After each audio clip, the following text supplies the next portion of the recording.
Well, thanks so much.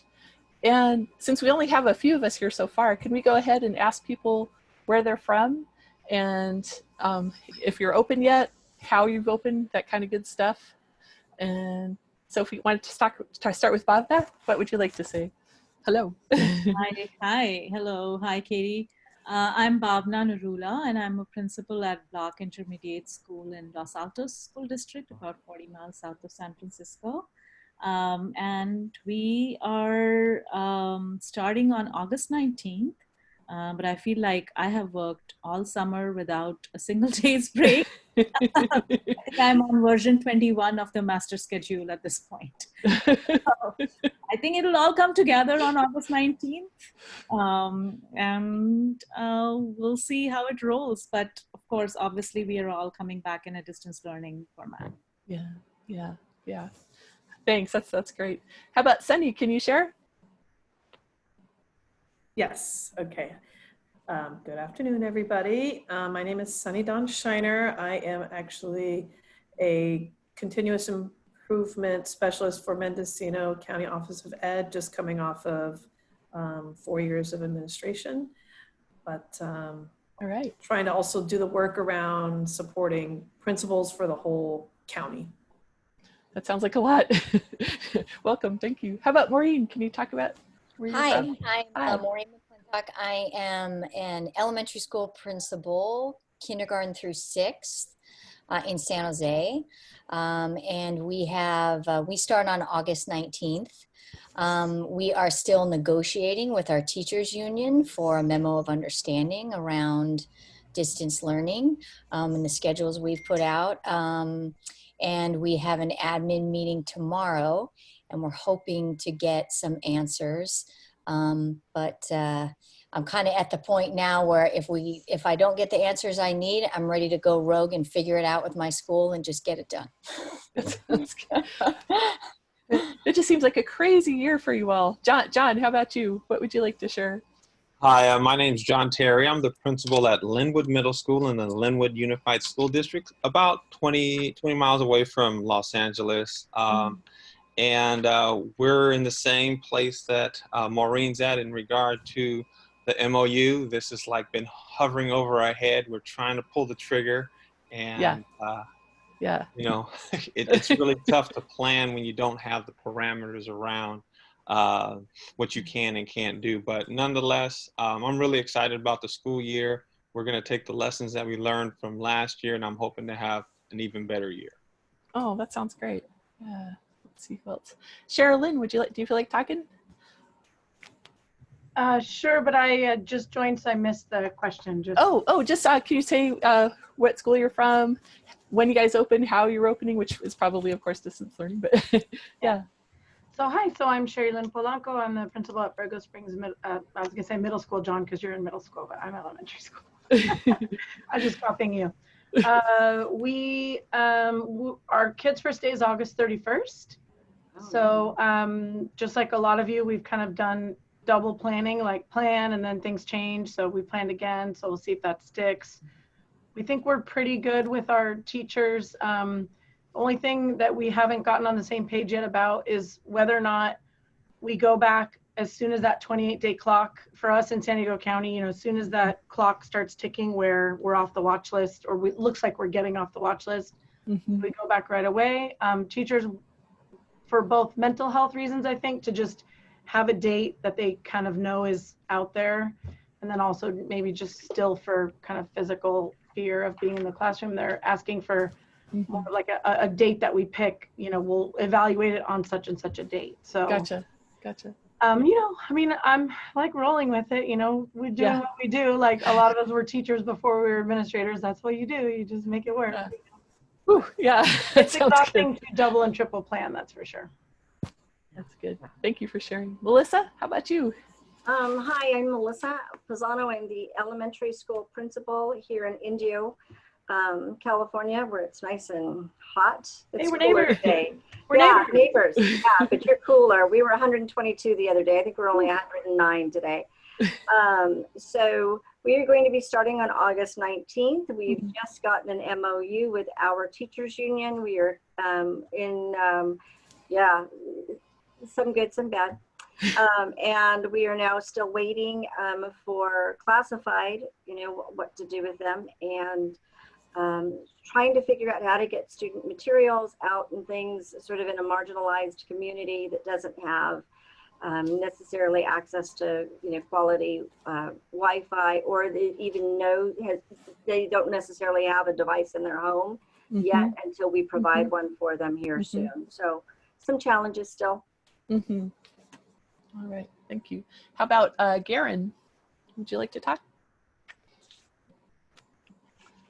And you might not. Okay, and if anyone else would like to join in, you sure are welcome. But otherwise, let's go ahead and kind of open this up, since it's kind of a small group today. Let's just kind of talk about what you guys would like to talk about. What do you want to just kind of go through what some of you just mentioned and share how you're dealing with it, like your tech out, your materials out, labor management, classified, whatever you want to talk about? That sounds good.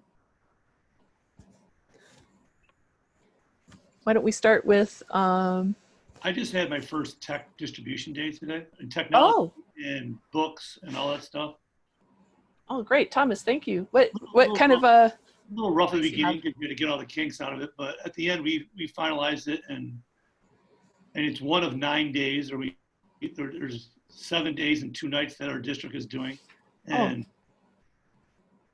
I mean, it just, as I think one of the 2 ladies that just got done speaking, you figure out what is gonna, you plan for it, and things kind of go iffy, and then you clean it up and keep moving forward until it works. That sounds great. For how many people is tech still an issue? Because I know, of course, it's an issue for so many kids, but we've known it's coming. So how is that shaping up? Well, we distribute, and I'm a principal of a pre-K through 8 school, and it's around 700 kids. And in March, we handed out almost 600 Chromebooks and maybe a couple hundred hotspots.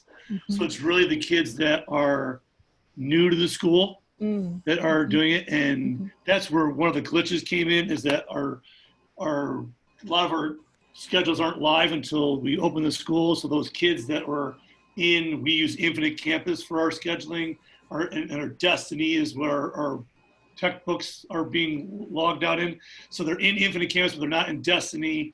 So then we had to have a real quick meeting with the district office. I cleaned this up real fast, but my district office is pretty responsive to that stuff. So they literally, in an hour, they went and cleaned it up and had it done so we could keep on moving forward. Gotcha. No, that sounds. But everyone needs the technology and the hotspots. Even there are teachers that need it because they live in areas that don't have great Wi-Fi or something like that. So it is what it is. Hey, Thomas, can you share where you're from or where you're located? Oh yeah, American Lake School in the Thomas Unified School District, just outside of Sacramento. And we're not in the 122 range or anything like that. Thank you. Sounds good. I'm going to go ahead and share my screen so I can open up those distance learning standards really quick. I wanted to thank you. The last time we were together, I'm not sure who put together that infographic that had just like the basics that was put from Cal Matters, but I've shared it in so many places and spaces now with the principal. Yes, this one right here. Yeah. And I'm going to be using it tomorrow for a training with a focus group at a school. It's just so succinct, and I don't know, it just kind of takes away all the fluff. And it's enough for it's a jumping point for people to plan. So I really just appreciate that you guys, I know you said you got it from Cal Matters, but that you shared it last time we were together. It's been great. You bet. Yeah, our board member, Isaias, who is the principal that was kind of leading us last time, he's the one that found it to share with you guys. And why don't we use it today as just kind of a guide? And that way, if anyone wants to stop at any one of these and share or ask one another, we can. So let's start with the first one, daily live interaction, synchronous learning. How's that shaping up for everybody? Does anyone want to share about that? I think for us, that's a change from spring emergency online learning, because most of our learning at that time was asynchronous. I mean, all of our teachers had daily office hours. Some were required, some were optional at a middle school that I am at. But this is a big piece for us this year, where, you know, if you're in your first period, you're seeing your first period teacher for an hour, and there'll be live instruction, I think, and then we will record it as well. But I think this is where our technology needs this year will be different, because we are asking kids to have exclusive access to a device all day. You know, whereas we were very flexible in spring, where we had extended deadlines, we had, you know, kids who didn't have access until 3 o'clock in the afternoon could still be engaged with our learning. So I'm curious as to what other districts' experience was, if you especially did live instruction in spring. But we are anticipating, similar to what Thomas shared, you know, sort of giving out a lot more Chromebook devices this time around. I had given out like about 100 last time, and about 50, 60 hotspots. But this time around, I anticipate doing it a lot more. And then we are asking our teachers, strongly encouraging, not asking, our teachers to be teaching from their classrooms, which I will say has not been without bumps. Yes. What are you doing for teachers who are parents and their children? So our district is working on a childcare solution right now for them. You know, we have been able to, not at my school, I have all the special ed programs, but district-wide there are, you know, you have kindergarten aides, you have all kinds of instructional aides. So we sort of have freed up about 12 instructional aides to help with childcare. And then we are, you know, we are looking into partnership with a community-based organization to offer childcare. And we've surveyed our staff. You know, we may not be able to offer childcare at every school site, but you know, be able to do it like at a neighborhood school site, at the very minimum. So we've surveyed our staff around childcare needs too. That sounds great. Yeah. And I'm sorry to interrupt, but Katie, can you please put the link for that infographic into the chat? Oh, sure, we'll do. Can you share it in that way? Yep. And actually, I have a resource I was going to send you guys out later with it in there too. Let me get that real quick to you though. Yeah. Not to jump ahead, but we're kind of talking about it already. I'm just curious. You see where it says minimum instruction? Yeah. And when I'm delivering this tomorrow, where it says time value, I definitely think teachers are going to have questions. Now, mind you, I'm like an ambassador, right? Because I work at the county level and I don't do directives or mandates. So I'm just curious just to kind of open it up, if people wouldn't mind, like when they see that time value, what does that mean for you? Have you had exact directives from superintendents? Because I work with various superintendents and principals. So I just kind of wanted to hear thoughts around that, because it's definitely in quotes. For us, it's still being worked out in the MOU. How much time is synchronous? How much is asynchronous? So we don't have an answer as of yet. But it's different because when we were in the spring, we had teachers who were on for 3 hours a day every day. And we had teachers who were on for 30 minutes 3 times a week. And some teachers maybe once a week. It just varied a lot. So knowing it's every day is good, but we don't know exactly what that means. Right. I take that. I'm sorry, go ahead. Sorry. I just take it to mean in total, the kids' time is that amount per day. So whatever I assign, so like for us, I'm elementary school, we're going to do 2 30-minute Zooms a day, one for language arts, one for math. With like additional time after the 30 minutes of direct instruction, you know, teachers hang out and take questions or, you know, whatever. But we're basically assuming we're going to plan like a 4-hour schedule for them. And by the way, I'm not trying to play around with 3 hours and 50 minutes. So thankfully my teachers agreed we could just say 4 hours for first and second and third, because that's dumb. But thanks a lot for those 10 minutes. But anyway, we're going to plan a little schedule, and we're going to say, we think your child will be, you know, busy from 9 to 1. Now, realistically, you can do your asynchronous work whenever you want. But we think that a typical child, which obviously some kids are going to get through it faster, some kids it would take longer. But of course, for those kids, we accept the time value anyway, right? Like you tell parents of students who struggle, don't work longer than this amount of time. Homework is only 10 or however many minutes per grade level. if it takes your kid longer, stop, so is That that sounds good. what other people think that it means, is that that's the amount of time a kid is, engaged in learning during the day in a mix of synchronous and asynchronous? Yeah, I think that's how we have messaged it as well. We have actually built, I've built a bell schedule that incorporates the sort of the Google Meet live instruction, but then also independent work time in the bell schedule. So, there's no confusion about the time value, because also at a middle school, you can have wildly varied assignment loads as well.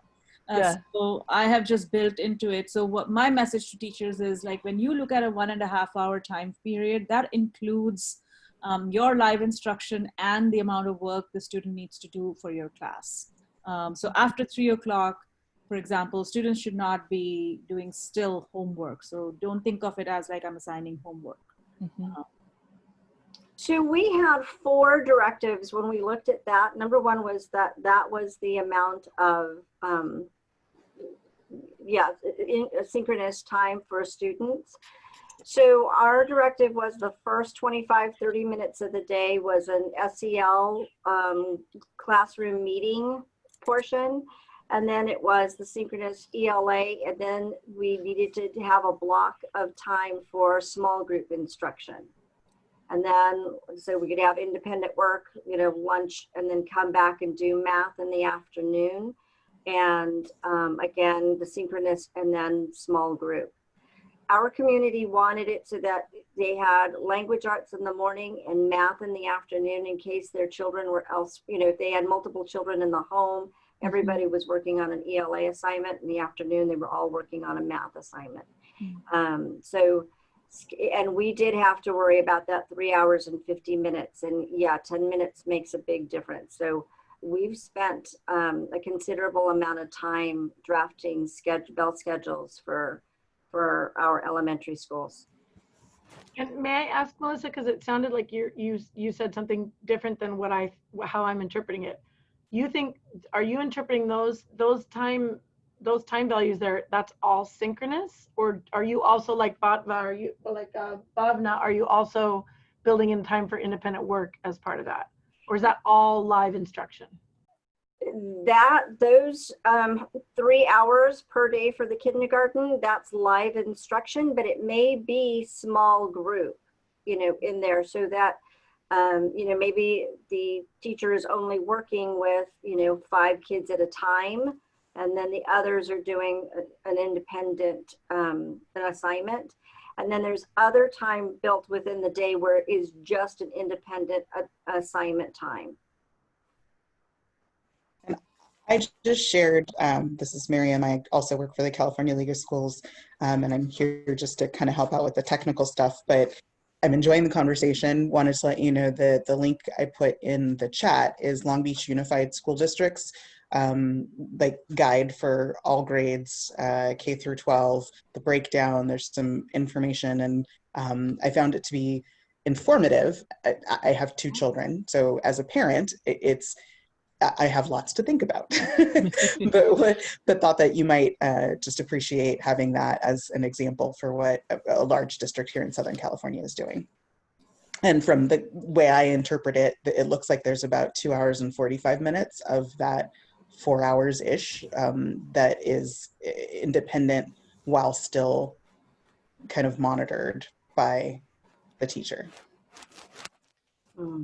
It's funny how there's such difference. This is Katie talking at, in my district. I live in Yucca Valley, which is very rural up above Palm Springs area. And we have kids that are, families that have such socioeconomic challenges, and we're so rural that there has to be a whole independent study strand where kids have to meet, in person, which can be virtual, once a week, but otherwise this can be completely independent study in case it has to be pencil and paper, because even if they have a hotspot, it doesn't mean they can always, it's always going to work. And it's just interesting, what's coming up. Yeah, for tech, I'll just, sorry I'm talking so much, I'll stop now, but since you're in a rural district too, we actually have students that it doesn't matter if we get them a hotspot, there's no cell service where they live. Yep. So we're thinking, I'll pass this along because I didn't think of it, so maybe other people haven't thought of it. Those recorded videos, we're going to put those on thumb drives and send them home with our paper packets. So at What a least those great kids- idea. Yeah. we didn't think of it all during distance learning last year when we had kids on paper packets. But Yeah. now, you know, for those kids for whom we can't find an internet solution, at least they'll have like access to the videos. Yeah, great idea. Oh, that's good. How about anyone want to say anything more about minimum instruction? Anybody? Well, I wanted to ask, are you using Google Classroom and Google Hangouts versus Zoom for your recordings? We have Google Classroom, but the meetings are via Zoom because where we live with the internet quality that we have, Google Meets didn't have good enough quality for us for video. I know the issue for my teachers was Zoom was recordings get recorded on your hard drive and then you have to pause. You have to get them off so they don't take up space on your hard drive. And then some would cycle like every week, but it got to the point where they didn't record anymore. And our district is not talking about you have to record your lessons. There are a lot of things we don't know yet. Hopefully we get some answers tomorrow, but and our schedule is built out 8:30 to all the way through lunch and then small group time after lunch, but small group time is built in between, but they're wanting to set it up so everyone starts at the same time every day, and then you stay on Zoom or Google Hangouts the entire time, even if you break for recess or a snack or movement break and then you come back. It's just mute yourself or turn your camera off but come back. Same for lunch. And then it just depends whether you're in that small group or not after lunch, whether you stay connected or not. So we're still working out a lot of things. Wow. Yeah, that's great. Does anyone want to talk about student attendance, or is that not an issue you want to talk about? Well, I thought, just from a parent perspective, I was on a town hall yesterday with, I live in Napa, and the superintendent. A parent brought up about being marked tardy, and I'm just talking from my parent lens. The way that she came across was, if students are not there on time, they will be marked tardy. And I just didn't think that was kind of the stance. I mean, I understood where she was coming because there was like 1,000 people on the Zoom call, but I don't know. I have mixed feelings as a parent, you know, especially right now in that time. Like, and if you're going to start that tone and how much stress we're all under, like, you know, I'm just happy sometimes when my teenage daughter is like paying attention. I don't care if she's 5 minutes late, you know, and that could totally set her off if all of a sudden she was realizing a week later that she'd been marked tardy, and I don't know, all that kind of stuff. So I don't know. That was just coming to mind when we're thinking about how we're messaging attendance. Yes. You know, and I just wanted to kind of put that out there as like a parent perspective. You know, it was very off-putting. Yeah, it's a time for grace and forgiveness, and right. Yeah, absolutely. Yeah, I think we kind of balance a little bit of accountability with that grace as well. I think, you know, we experienced a lot of challenge over spring, even over spring online learning, with just taking attendance because we were not doing synchronous learning. So this time around, what we have told teachers when we are in distance learning format is that you will be taking attendance within the first 10 minutes of your synchronous instruction start. And with the idea that, you know, if a student is tardy or like has not logged in for 10 minutes, that somebody in the office, like the secretary or, you know, the psychologist, somebody is following up. I made an average of 20 to 30 phone calls every single day over spring to students. But in general, there is some level of accountability because now we are putting all this synchronous instruction in place. And I'm concerned that, you know, we'll have some students who will miss out on that learning. So we are figuring out with student privacy, how do we record that synchronous instruction video, which doesn't include like the student screens. Yeah, a lot of challenging things. Yeah. And it looks like John Terry, do you have a question? Do you want us to?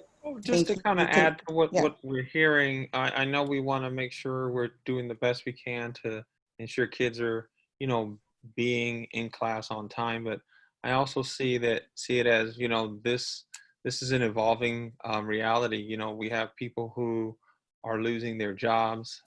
We have people who are moving in with family or losing homes and those type of things. So we need to also kind of take a step back and think about that as well. It's that student need, um, and also look at our classrooms through a lens of equity and access. And it's not necessarily about catching the kid. It's more or less trying to motivate the kid, making the kid want to be in that class, but also understanding that their reality might be they can't get into class because, you know, the internet might have, you know, gone away, or they can't pay the bill anymore.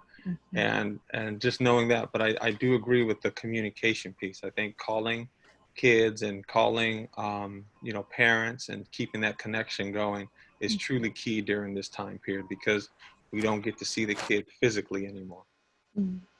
I think that whole stance, like when I made those calls over spring every day, I mean, first of all, you sort of get over that, like my principal's calling me on my cell phone kind of thing, but which was amazing. It was so much fun talking to kids directly on their cell phones. But I think there is that sense of like that lens of like, what can I do to support you? What can we do to support you? As it, and that's something that for me, like teachers sending that same message was important too, that we are no longer, you know, the frame of reference we are used to is no longer there. So we have to just kind of think about a different frame of reference.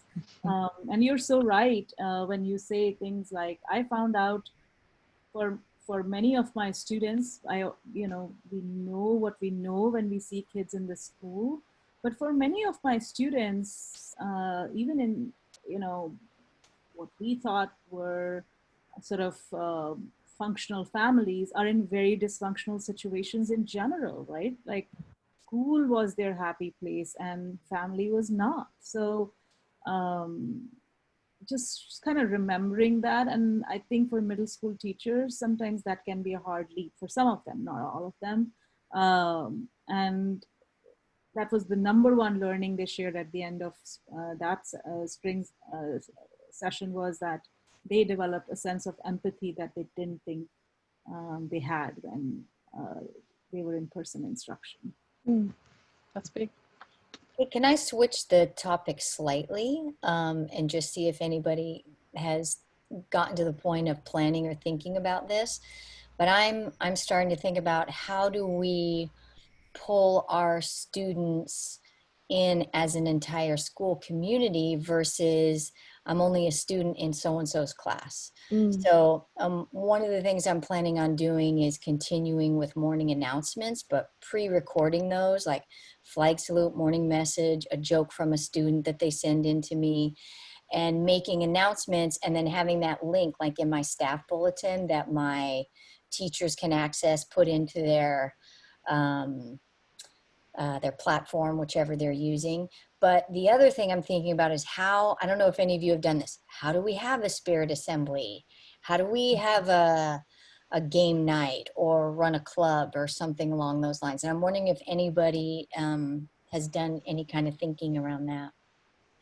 I would like to share my experience very quickly.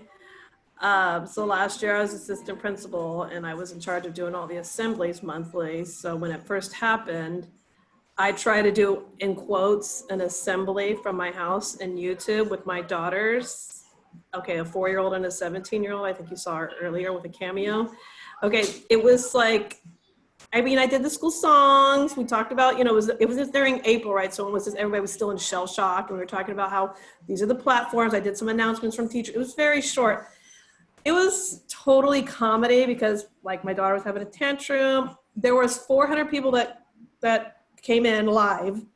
So that showed me that there was a need. I made myself look like a fool, which I think is actually good. You know, as an administrator, they got to see me struggle with my daughter like she threw something because she was angry because she wanted like the puppet, you know, like I was like, but it was good. I got so many texts from like parents. It was put on Facebook. Like it was a good thing. Right. So, and I'm like, you know, a symbol of the school. And it was elementary. So I'm gonna put that out there. But I think that my takeaway, I mean, I'm sharing that as like just like my authentic experience as a leader. And I think that leaders need to be doing that. And we are already inviting people into our homes with Zoom and stuff like that. Yeah. So I think the more that we can push ourselves in that format, I think people are starving for it, and they definitely will. So I just wanted to put that out there. You know, I definitely was like completely nervous. You know, I had my family tune in as my own personal family too. And then I didn't do it again, you know, because I was just like, oh my God, I can't do this again. But I just wanted to share my experience for food for thought. But it was good. I mean, good that I did it. Sounds good. Good stuff. How about serving students in need, accommodations? How's that happening? A lot of small group instruction for that, as others have mentioned. Okay. Does anyone have questions or needs to get advice from others in that area? Yeah. Hi, this is Paulette Smith. I'm a principal in San Leandro Unified School District in California. Thank you for all your comments and experiences. I'm really enjoying it. I'm wondering really, you know, we have Mod Severe on our campus, and those students are not going to be able to necessarily attend to a Zoom call. So I'm trying to figure out like what does school look like for them if they aren't able to go on Zoom. Yeah. Does anybody have advice?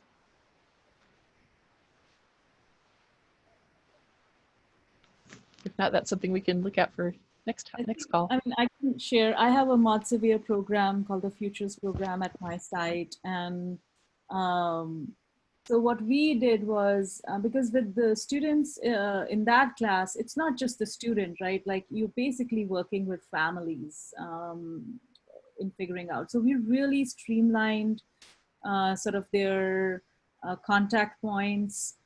We assigned aides and mentors and our behavior specialists to be sort of the point people for specific families.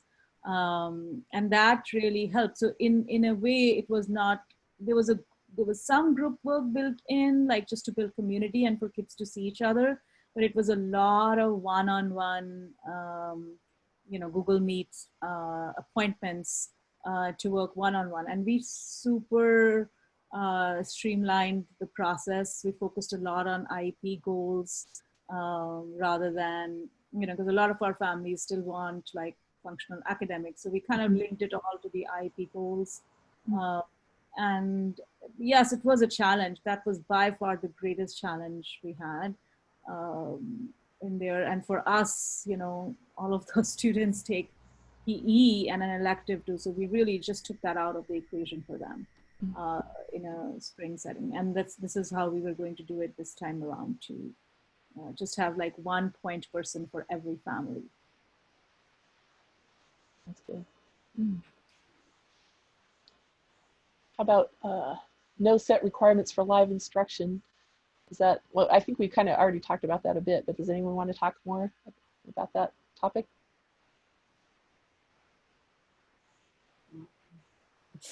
Oh, we have set instructions every day, so we just don't know how much. We're waiting on the MOU. Yeah, and then we'll move forward. Gotcha. Okay. Yeah, sounds good. Well, this is a biggie, of course, preventing disengagement. What are plans based on spring?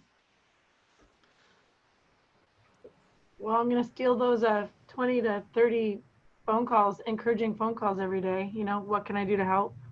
Yeah. I think there's a big role for me there. Sounds good.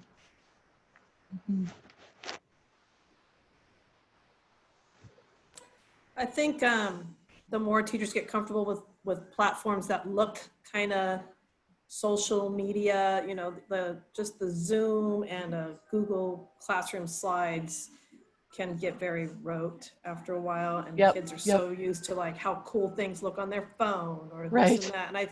And the teachers that I think had more of that engagement, like one PD, I think I took it with California Lead, this like all the PDs are blurring at this point.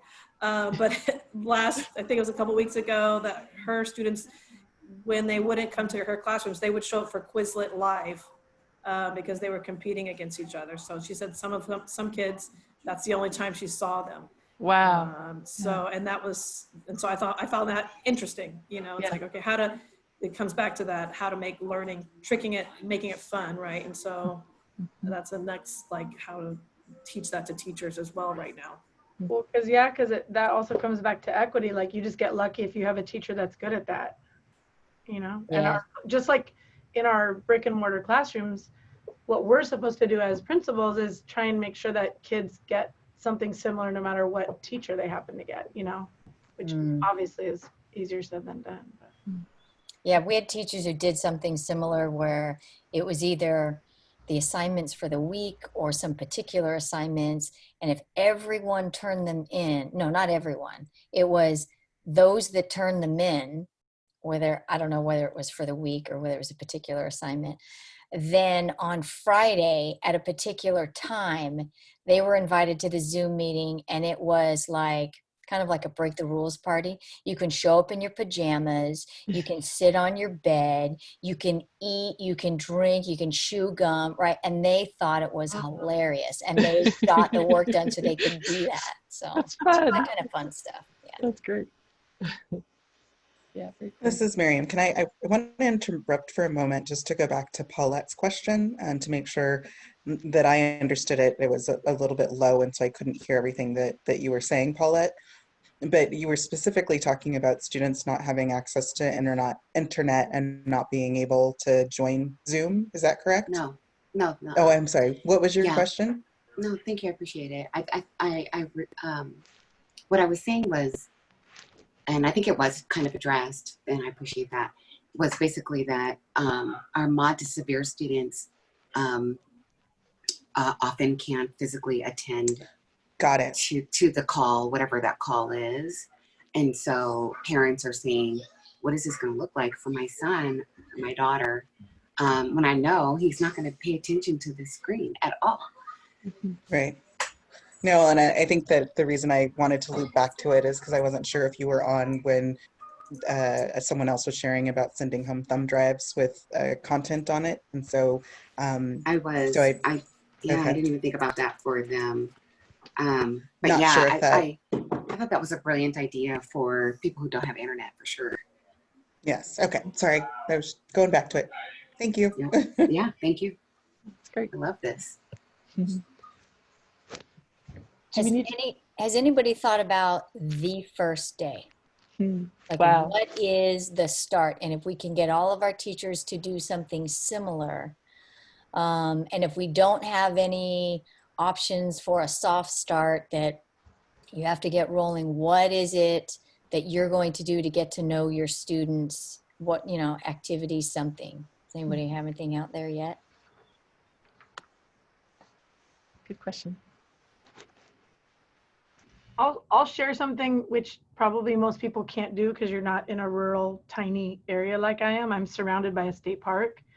So there's only 200 kids at my whole school. So for the last day of school, our tradition, because we're not quite as hot as Melissa over there in Indio, but we're pretty hot. We're only 100 today, Melissa. We were like 118 a week ago, but anyway. So we do sprinkler day the last day of school. That's always what we do, like, on campus. So kids get to bring their suits, change into them. And like, you wouldn't think that everybody would have bathing suits, but no, like, they all have suits. They come to school, they have their towel, they get to play in the sprinklers for an hour. So just as a way to like lift everybody's spirits at the end of last year, we drove around in caravans and went to kids' houses and had like water fights with them in the front yard. all these super soakers from Costco. We got water balloons. They were like soaking us. It was super, super fun. So I am kind of trying to think of if the first day of school we could do something like that again, like a drive-by anything. But also, one of the things on a more serious note, what teachers felt like last year was so hard was that, how we were thrust into online learning without any preparation. So parents who weren't internet savvy or tech savvy, they had no leg up on helping their kids because they had to almost get that help, either a phone call walkthrough or, they were like getting help about being online, which is useless. So we're going to do these one-to-one or small group meetings that first week of school, where the teachers are going to attempt to meet with every family So the kids and the parents are both there, explain the schedule, explain the tech, explain the expectations. And we thought that might get us in a better place. We were hoping to be able to do that at like an in-person back to school night before school got canceled again. But alas, we're gonna have to do it remotely. Okay. In Wow, terms of, that yeah, sounds beautiful.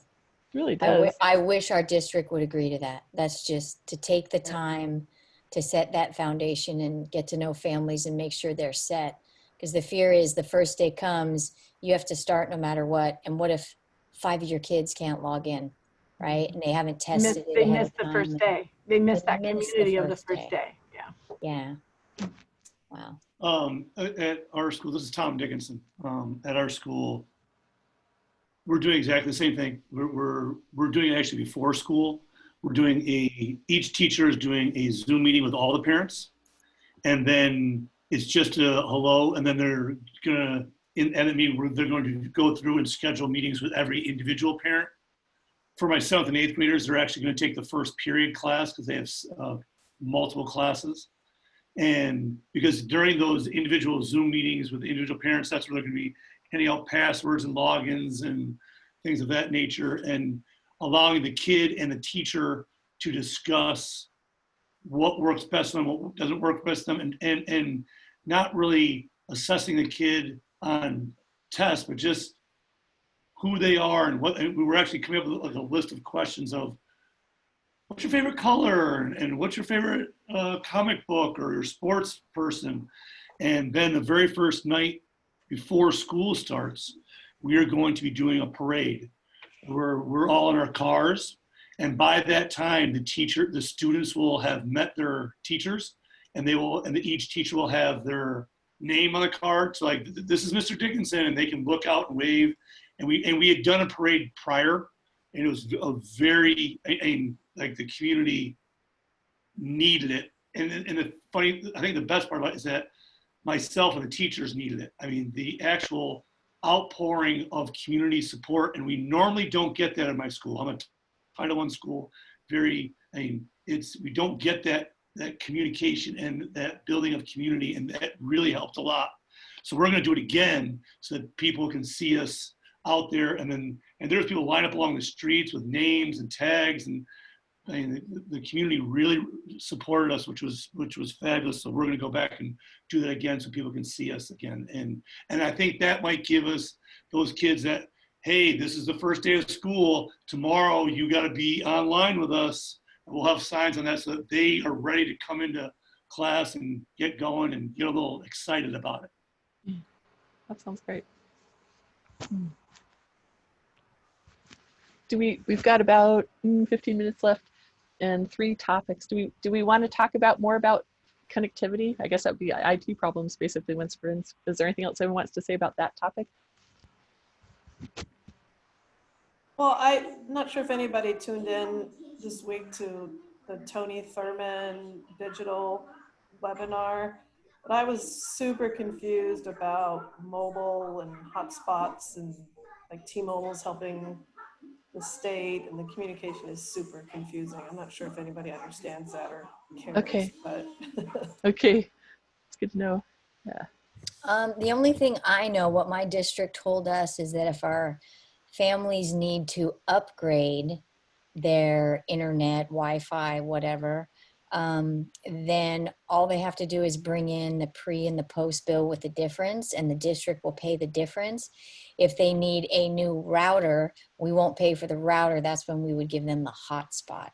Okay. So that's all I know from our district side. I have other tech questions, or I have teachers wanting to know if you split your screen or use a second monitor, can you do a small group instruction and see that breakout room and see the rest of your class? Like you're in class and you look over and they're there and you can see what they're doing.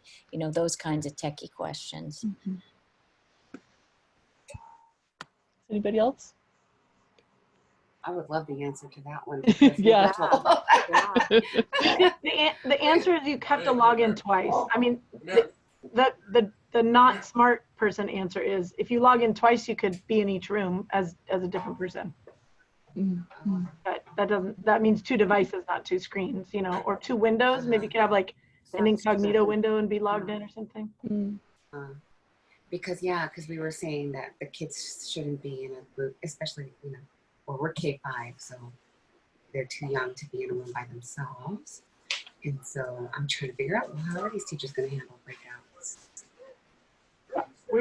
We won't be scheduling a breakout during those without and another adult to schedule it. Like somebody else, you know, said they're using their aids obviously for childcare during virtual learning, and some of what we're using our instructional aids for is being on those Zoom calls as an extra adult to take half the group at a time or whatever, you know, stay with the whole group if the teacher breaks out, or monitor attendance, or, you know, whatever. Okay. About that chat. About weekly engagement records, which sounds challenging, especially for asynchronous. Yeah, last year we would just have teachers upload it in the digital folder. So we broke at our site. We just broke everything into grade levels.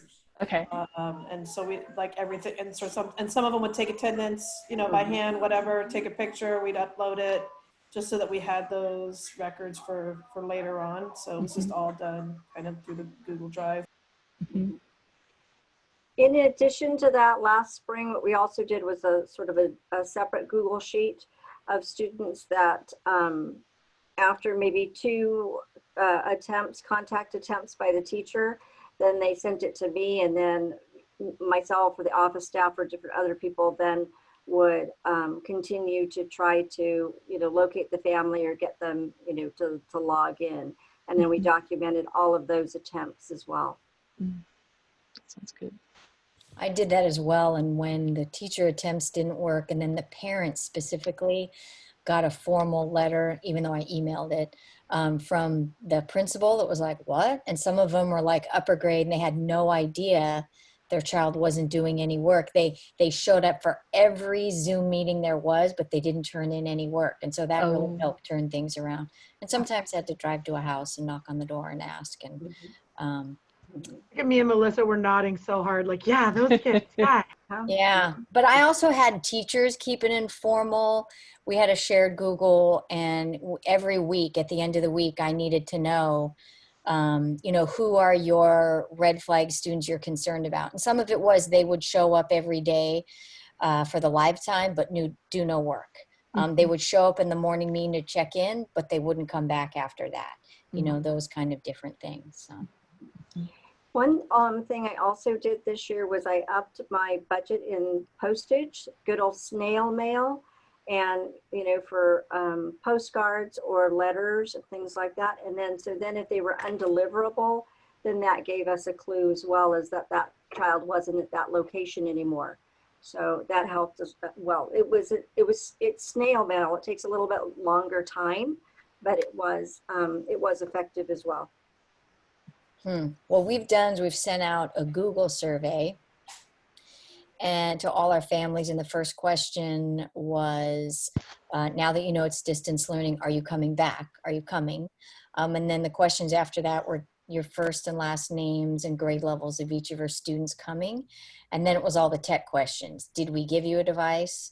Is it still functioning? If you don't have a device, do you need one? We want to make sure every student in your house has their own individual device, not a cell phone and not their parent's laptop.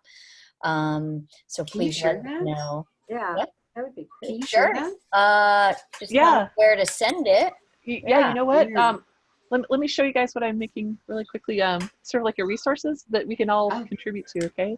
And then that way, feel free to put in a subhead, anything you want to share with everybody. Okay. Sound good? And so we'll have a folder just for us, and you guys That's can. awesome. Thank you so much. And then you're sending us the link to that folder? Yeah, absolutely. Yeah. Yep. After the call. Okay. Yeah. Oh, perfect. Okay. Yeah, that sounds great. All right. Sure. Yeah, and then if you don't answer the survey, we call you. Okay. Yeah. Right. Great. Thank you. Yeah. Yeah, good stuff. Okay, and then how about replacing accountability? We've got 10 minutes. Replacing accountability plans. Is that anything you want to talk about? I don't know. I mean, that's still September 30th. So there's still some time. There's still some time. I think we need to come back to this one because we haven't really gotten a lot of direction on it. Yeah, Oh, this look one, at there's Paulette two. scratching her head. That's It's district bad. level.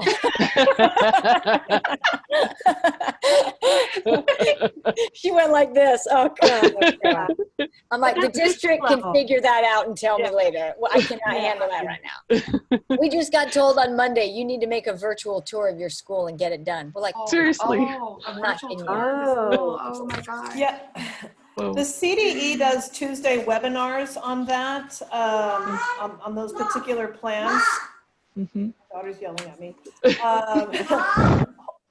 Anyways, and then they put a lot of links. There are some deadlines coming up, like on top of that. So the district is supposed to be in charge of those deadlines in terms of getting parent feedback. So if they're giving you deadlines, it's because they're also under deadlines to get it to the state. So if you want to know the deadlines, I would go to the CDE and also just those Tuesday webinars. They're super boring, but they're way informative, and it's just nice to kind of know the bullet points. So they do stick to the points. There's no fluff. Yeah, gotcha. Yeah, that sounds great. So, At 2 o'clock on Tuesday. oh, cool. 2 o'clock on Tuesday. Okay, we'll put that in our resources. Yeah, I can give the link later. Yeah, that'd be great. Thank you. If you Okay. Google Tuesdays at 2 CDE, it's the first thing that comes up too. Okay, right on. Tuesdays Yeah. at 2 CDE. Yep, Can there we- you go. Can I ask you guys, would you mind taking a moment and putting in chat what you would like to talk about 2 weeks from now? What you would like to focus on, so we can make it what you want, if you have a chance, and then we'll have that record in the chat. That'd be great.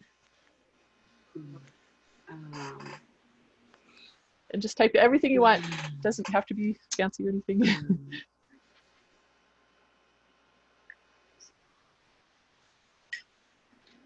And also, is there anything else we can do for you that would be helpful at this time? That CLS can do for you guys?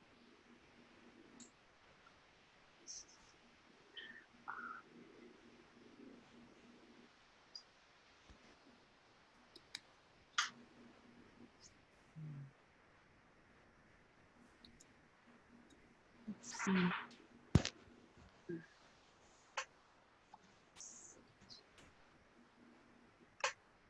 Diagnostic assessments. Thanks, Paulette.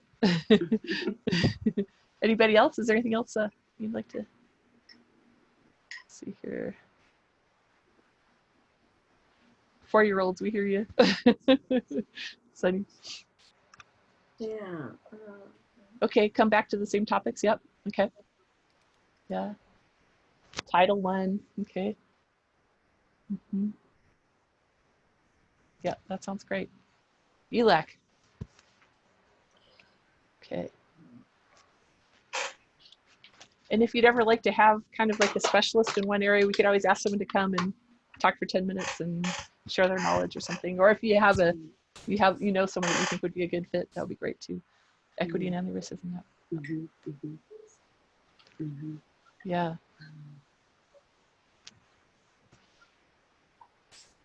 I think that all sounds really good.